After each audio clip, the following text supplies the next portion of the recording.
Hi friends, एक company थी जिसका नाम था जॉनी वॉकर और उसकी टैगलाइन थी keep walking. Same happens in the stock market also कि आपको 5 स्टॉक ऐसे मिल जाएं जिससे आप लाइफ निकाल सको। उसके लिए आपको लगातार 500-600 स्टॉक्स को सर्च करते रहना पड़ेगा, तब आपको वो हीरे मोती धीरे धीरे ढूंढते हुए मिल जाएंगे। And that is the right way of investing. इसीलिए आज की वीडियो में हम बात करने वाले हैं ऐसे 2 स्टॉक्स की जो कि रिटर्न ऑन इन्वेस्टेड कैपिटल पे काफी अच्छा स्कोर कर रहे हैं। मतलब कि इन्होंने अपने इन्वेस्टर को अच्छा कमा के दिया है। इन्वेस्टर मतलब जिन्होंने इस बिजनेस में पैसा डाला है उनको। तो क्या आपको भी एज एन इन्वेस्टर इनमें लॉन्ग टर्म में आपको प्रॉफिटेबल रिटर्न मिल सकते हैं? जानते हैं आज के वीडियो में कौन से 2 स्टॉक हैं, उनके बारे में बात करेंगे। लेकिन वीडियो को दोस्तों पूरा देखिएगा, अधूरा देखने से ना आपको अधूरी जानकारी मिलती है, इसलिए पूरा देखिए, कुछ नया सीखिए और एक स्मार्ट इन्वेस्टर बनिए। So let's begin today's सागरनोमिक्स।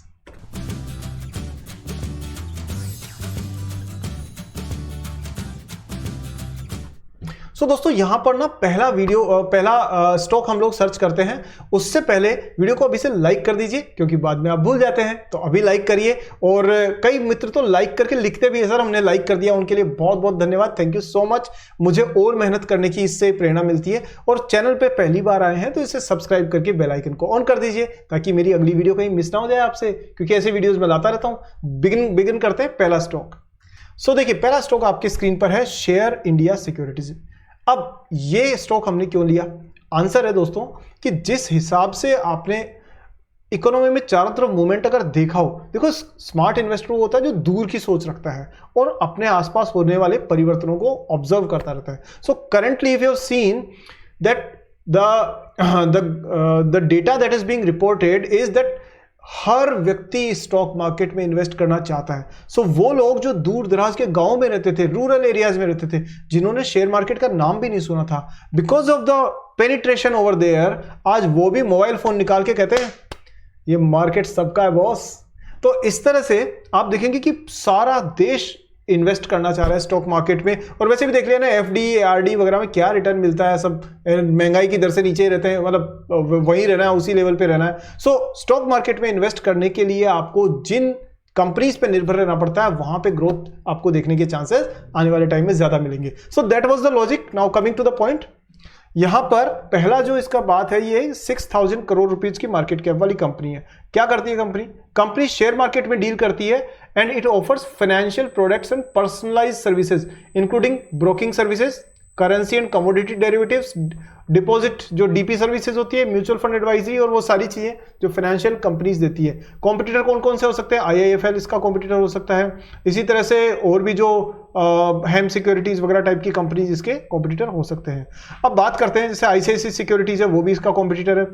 295 की प्राइस है, और यदि आप देखें इसमें तो सेल्स ग्रोथ है 48%, but the profit has grown 76.9%। और वो भी तब जबकि जो डिस्काउंट ब्रोकर्स है मार्केट में, कौन कौन से, जीरोधा, अपस्टॉक्स और ये पता नहीं कितने और भी हैं, वो बिना कमीशन के या बहुत कम कमीशन पर सेम सर्विसेज दे रहे हैं। इसके बावजूद अगर इसने प्रॉफिट बढ़ाया है तो दैट इज सिग्निफिकेंट। हम बात कर रहे थे इसकी इंपॉर्टेंट चीज की, और वो है ROIC। तो यहां आप देख सकते हैं return on invested capital is 29.3, which is very good considering the industry. Peg ratio 0.18 है, इसका मतलब अंडर वैल्यूड है स्टॉक। प्राइस टू जो स्टॉक पी है वो भी 13 है, तो ये साफ तौर पे अंडर वैल्यूड है स्टॉक। लेकिन क्या ऐसे स्टॉक्स में आपको जाकर के सीधा पैसा सारा का सारा उधार लेकर के डाल देना चाहिए? आंसर है दोस्तों, बिल्कुल भी नहीं। कभी भी उधार लेके स्टॉक मार्केट में इन्वेस्ट नहीं करना चाहिए। That is the worst mistake you can do, because even if you earn 15% interest, then you have to pay 8 to 10% interest to your bank, जहां से उधार लिया। और अगर 15% नहीं आया और मार्केट 2 साल फंस गया कहीं पर, तो आप सोचिए आपको तो बैंक का इंटरेस्ट देना ही पड़ेगा। इसलिए कभी भी उधार लेकर के इन्वेस्ट नहीं करना। चाहे छोटा इन्वेस्ट करें, बट अपनी पॉकेट मनी या अपनी खुद की मनी से। बच्चे करना चाहते हैं तो पॉकेट मनी से करें, बड़े करना चाहते हैं तो सेविंग से करें। चलिए स्टार्ट करते हैं, कंटिन्यू करते हैं। तो यहां पर हमने ये देखा। अब देखिए इसका बिजनेस मॉडल ठीक है, इसके जो कॉम्पिटिटर्स आप देख सकते हैं, Motilal Oswal, ICICI, angel one, Nuvama, ये सब इसके कॉम्पिटिटर्स हैं। और कंटिन्यूस कंपनी ने ग्रोथ दिखाई है इसमें रेवेन्यू में, साथ में प्रॉफिट में भी इसने ग्रोथ दिखाई है, और एक अच्छा खासा margin 34%, 37% is a good, 49% very good margin it is maintaining, and इसीलिए इसने एक अच्छा ROIC जनरेट करके दिया है। इसके टेक्निकल्स पे बात करते हैं। तो टेक्निकल्स दोस्तों यहां ये आप देख सकते हैं, इसका चार्ट है डेली चार्ट शेयर इंडिया का, और यहां देख सकते हैं कंसोलिडेशन का जोन चल रहा है, और कंसोलिडेशन में आप देख सकते हैं यहां पर एक प्राइस चैनल है जो इसने बनाया है, और उस प्राइस चैनल के अंदर ही मूवमेंट चल रहा है अभी तक तो। और ये देखिए कि यहां से एक छोटा सा रिटर्न हुआ है, रिवर्सल हुआ है इसका, और ठीक ठाक से वॉल्यूम से हुआ है। सो नेक्स्ट इसका जो सपोर्ट आएगा 315 पर, 315 पार करने के बाद में दोस्तों अगर ये कंटिन्यूसली यहां पर स्टे करता है, यानी सपोर्ट को वापस ब्रेक करके नीचे नहीं जाता है एंड ट्रेडिंग वॉल्यूम हाई रहता है, then it can go up to 350 as the next level. ये मीडियम टर्म में कपल ऑफ मंथ्स में जा सकता है। नेक्स्ट बात करते हैं दोस्तों इसकी, अगर आप इसके मंथली चार्ट्स को देखो then you will find a better picture. यहां आप साफ देख सकते हैं कि कंपनी ने एक अप ट्रेंड देने के बाद में एक रिवर्सल शुरू हुआ, and again this is the very very crucial level जिस पे मैंने लाइन ड्रॉ करी है, और यहां से बाउंस बैक करेगा, then 315 is a very close target and it can go up to 400। This is a long term target for this company, considering कि ये हाईज बनाते जा रहा है लगातार, तो इसके चांसेस बन सकते हैं। बट अगेन यहां मैं आपको एक छोटी सी बात डिस्क्लेमर के तौर पे बता दूं, वो ये है कि दोस्तों हमेशा याद रखिए स्टॉक मार्केट में ना खासतौर पे स्मॉल कैप कंपनीज में you should never invest too much of money. छोटा छोटा पोजीशन लेंगे, और दूसरी बात धीरे धीरे कंपनी के बारे में समझिए, बिजनेस मॉडल को ट्रैक करिए, रिजल्ट्स को देखिए, उसके बाद में start small and then grow big. Don't start big and lose money, because यहां ना छोटी कंपनीज में रिस्क भी बहुत इन्वॉल्व होती है। तो यहां पर हम बात करेंगे कि कभी भी अपने पोर्टफोलियो का 1-2% से ज्यादा एलोकेशन आपको ऐसी कंपनीज में नहीं करना चाहिए शुरू में। नेक्स्ट बात करते हैं दोस्तों, दूसरी कंपनी है वो है आपकी CPCL, यानी कि चेन्नई पेट्रोलियम कॉर्पोरेशन लिमिटेड। अब ये कंपनी जैसा नाम से आपको पता पड़ रहा है कि पेट्रोलियम में कंपनी इन्वॉल्व है और क्रूड ऑयल में खासतौर पे है। So it's in the business of refining crude oil to produce and supply various petroleum products and manufacture and the sale of lubricating oil additives. अब यहां एक क्वेश्चन आता है कि भाई जब ईवी इंडस्ट्री, आपने देखा होगा कुछ टाइम से ऐसी कंपनीज प्रेशर में चल रही थी, क्यों? क्योंकि ईवी इंडस्ट्री अगर बढ़ेगी तो इंजन की जरूरत नहीं पड़ेगी, उसमें तो मोटर होती है, बैटरी होती है। जब इंजन की जरूरत नहीं पड़ेगी तो इंजन ऑयल की जरूरत नहीं पड़ेगी, जब इंजन ऑयल की जरूरत नहीं पड़ेगी तो ऑयल बनाने वाली कंपनीज पे प्रेशर रहेगा। बट CPCL की खास बात यह है कि ये बाकी प्रोडक्ट्स भी बनाती है। आपने देखा होगा कि पेट्रोलियम का जब आप पूरा प्रोसेसिंग करते हैं तो उसमें अलग अलग प्रोडक्ट्स निकलते हैं। तो CPCL वर्टिकली एक पूरी इंटीग्रेटेड कंपनी के तौर पे बहुत सारे प्रोडक्ट्स में डील करती है, and that's why it is rather safe. अब यहां पे नंबर्स की बात हम करें, 14,000 करोड़ की मार्केट कैप है इसकी, which makes it a medium to high large cap के आसपास में इसको बना देती है। 1,000 रुपए की प्राइस है इसकी, और साथ में रिटर्न ऑन कैपिटल एम्प्लॉयड देखिए 35%, which is very impressive considering the industry, और रिटर्न ऑन इक्विटी भी है आपका 36। अब एक कंपनी जो आपको 30% से ज्यादा कमा करके दे रही है, अगर उसका प्राइस टू अर्निंग रेशियो 5 के आसपास हो, how would you see that? 5-6 के आसपास का स्टॉक प्राइस PE है, और वो कमा के दे रही है आपको 35-36%। तो जाहिर सी बात है ऐसी company under valued but high growth trajectory पे चलने वाली कंपनीज में से एक है। So this is how you interpret. आपको ये जरा थोड़ा सा ये सेम चीज को I just want to express over here. देखिए स्टॉक का प्राइस 6 है, 5.96, रिटर्न ऑन कैपिटल एम्प्लॉयड 35 है, और इक्विटी पर रिटर्न 36 है। तो आप सिर्फ 6 का PE लेकर के इतनी अच्छी रिटर्न देने वाली कंपनी को आप ले रहे हैं, that means you are taking you are taking the right decision in that regard. और साथ में आप देखिए यहां पर ये सब्सटेंशिएट होता है ये क्लेम इस चीज से कि सेल्स ने सिर्फ 10% से भी कम की ग्रोथ दिखाई है 5 साल में एवरेज, बट प्रॉफिट बढ़ गया 71.2%।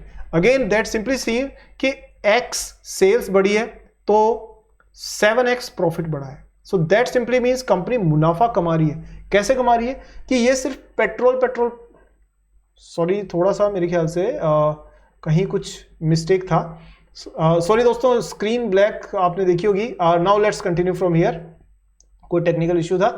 अच्छा, यहां मैं ये कह रहा हूं आपको कि ये जो स्टॉक का प्राइस टू अर्निंग रेशियो 5.96, ठीक है, और इसके मुकाबले में आपको मिल रहा है 36, और 35% का ROC और ROCE। That simply means ROE और ROCE को 30% से ऊपर मीन्स आप सस्ते में खरीद रहे हैं लेकिन कंपनी ज्यादा अच्छा कमा के आपको दे रही है, which makes the proposition very high.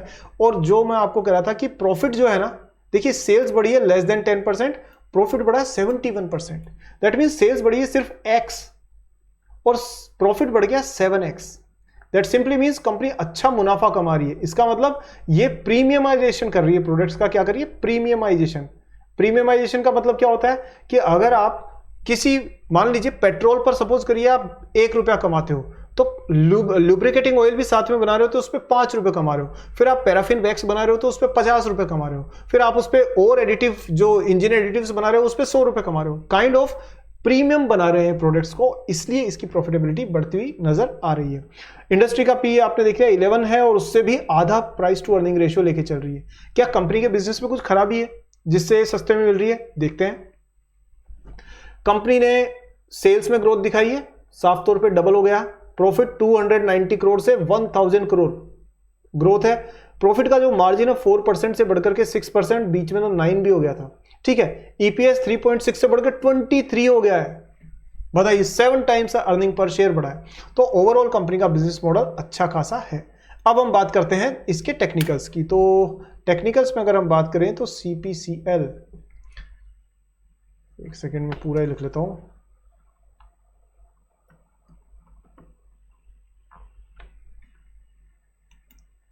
सो यहां दोस्तों आपके सामने CPCL का चार्ट है और बहुत ही इंटरेस्टिंग चीजें यहां देखने को मिल रही है। वो क्या है? Golden crossover. दोस्तों ये कंपनी आपके रडार पे मेरे हिसाब से आपको रखनी ही चाहिए। हालांकि मेरी तरफ से कोई मैं बाइंग सेलिंग की रिकमेंडेशन नहीं दे रहा हूं, but I am telling you watch list में ऐड कर लीजिए, ये करनी चाहिए आपको इस कंपनी को। देखिए मूविंग एवरेजेस का क्रॉसओवर आया है, golden crossover is very very solid आप ग्रोथ के साथ में और अच्छे खासे वॉल्यूम की ग्रोथ के साथ। And then see the rise. क्यों हुआ? क्योंकि 30% से ऊपर का ROCE बना दे रहा है, ROE इससे ऊपर है। ऑब्वियसली दोस्तों फंडामेंटल्स टेक्निकल्स दोनों ही एक ही चीज को बता रहे हैं और वो चीज है अप ट्रेंड, ठीक है। अगर हम बात करें इसके, ये तो लॉन्ग टर्म चार्ट हो गया, बट हम लोग ये भी देखें कि शॉर्ट टर्म में कैसा बिहेव कर रही है। तो शॉर्ट टर्म में डेली चार्ट पर हम जरा नजर डालें। सो डेली चार्ट में you will find the company moving in a range, और यहां पर आपको एक मौका जो मिलता है वो ये मिलता है कि even if the company is moving in a range but it is creating high highs and high lows. ये प्राइस चैनल है और थोड़ा सा ऊपर जाता हुआ है, ठीक है। अगर आप इसके ट्रेंड की बात करें तो ट्रेंड लाइन अगर आप देखें तो यहां पर आपको एक ट्रेंड लाइन बनाने पर this is what you see as trend line here, ठीक है। एक सेकेंड, ये इसका दोस्तों जो रेजिस्टेंस लेवल है वो, और नीचे जो सपोर्ट लेवल है वो आप यहां पर देख ही रहे हैं। तो सपोर्ट लेवल जो है उसको रेजिस्टेंस लेवल को कनेक्ट करने पर कितने जॉइंट्स आए आप देखिए। इसने इसको टेस्ट किया 1 टाइम 2 टाइम 3 टाइम, और यहां टेस्ट करिए 1 टाइम 2 टाइम 3 टाइम 4 टाइम। इसका जाहिर सी मतलब सीधा मतलब है कि 4th टाइम जो है वो इस सपोर्ट लेवल को, रेजिस्टेंस लेवल को भी टेस्ट करने के लिए कंपनी रेडी है। सो इसका इमीडिएट जो मैं कहूंगा कि कहीं ना कहीं इसका 1250 के आसपास में इसको इस पे टच करना चाहिए, और तब आप देखेंगे कि इसमें ये इसके बाद एक ब्रेकआउट का चांस इसका यहां पर बन सकता है। सो द नियर टर्म और I should say mid term target is around 1250। और अगर आप नीचे की तरफ जाते हैं, बाउंस बैक करती है कंपनी, तो अगेन क्योंकि मूविंग एवरेजेस ने लॉन्ग टर्म में क्रॉसओवर दिया है, सो लॉन्ग टर्म में तो दोस्तों इसका अप ट्रेंड जारी रहने के पूरे चांसेस हैं। सो ये एक छोटा एनालिसिस है। उम्मीद है आप प्राइस लेवल कितने में खरीदें कितने में बेचें, this is not the part of what I cover in my videos, but आपको आइडिया लग गया होगा। अच्छा, ये मैं क्यों नहीं करता हूं? क्योंकि दोस्तों कई बार क्या होता है, लोग ना एक साधारण सजेशन को सीरियस रिकमेंडेशन मान करके और उसमें अपना पैसा लगाए थे, और मैं नहीं चाहता कि आपका पैसा इस तरह से आप बिना सोचे समझे लगाएं। इसलिए मैं चाहता हूं कि आप चीजों को समझें, अपना दिमाग भी इस्तेमाल करें, कुछ दिनों तक वीडियोस को हमारे फॉलो करें, एंड देन अपनी छोटी छोटी पोजीशन बनाएं। सो डिस्क्लेमर ये है कि this is an educational video, it's not for any recommendation. So ऐसा बिल्कुल नहीं करें, सोच समझ के इन्वेस्ट करें। और हाँ दोस्तों, वीडियो को लाइक करें, शेयर करें, क्योंकि मैं रिसर्च बेस्ड वीडियो आपके लिए लाता रहता हूं और अच्छी रिसर्च करूंगा। आने वाले दिनों में लाइव सेशंस भी प्लान कर रहा हूं, सो उनको भी जरूर ज्वाइन करिएगा, ताकि आपके जितने क्वेश्चन है I will try to take them and on the spot मैं आपको हेल्प कर पाऊं उसके अंदर। सो वीडियो को लाइक करने के लिए, शेयर करने के लिए, चैनल सब्सक्राइब करने के लिए दोस्तों बहुत बहुत धन्यवाद। अगली वीडियो में मिलते हैं, तब तक के लिए जय हिंद।